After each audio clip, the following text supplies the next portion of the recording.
Hello guys, আসসালামু আলাইকুম। আজকে তো তাম্মেল এবং টাইটেল থেকে বুঝে গেছেন, আজকে হচ্ছে আমাদের কলা বাগান দেখাবো বাম্পার ফলন নেপালি কলা। তো দেখতে পাচ্ছেন অনেকগুলো কিন্তু ছড়ি ধরেছে এবার, আর ছড়ি সাইজগুলো কিন্তু অনেক বড়। তো আপনাদেরকে দেখাবো আর কিভাবে এত বড় বড় কলা হয়।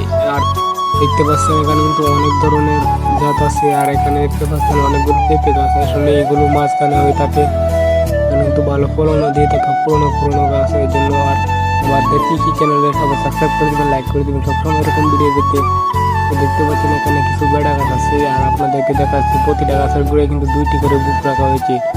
আর এখানে যে সেটা দেখতে পাচ্ছেন কিন্তু সড়কের রাতে দেখে এটা কাটা হয়ে পড়বে। তো দেখতে পাচ্ছেন এখানে কিন্তু অনেকগুলো ছড়ি আছে, আর আপনাদেরকে এই বাগানটা উপর থেকে দেখাবো কিরকম দেখতে। ওই জন্য আমি গাছে উঠেছিলাম, আমি আপনাদেরকে ভিডিওতে দেখাবো।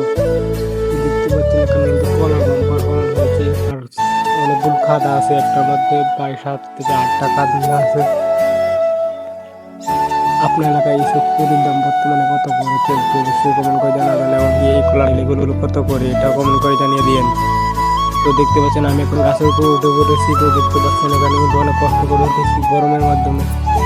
আর এইদিকে দেখতে পাচ্ছেন উপর থেকে বাঘটা দেখতে ঠিক এরকম দেখায়, আপনাদেরকে দেখানোর জন্য এত কষ্ট করে গাছে উঠেছি।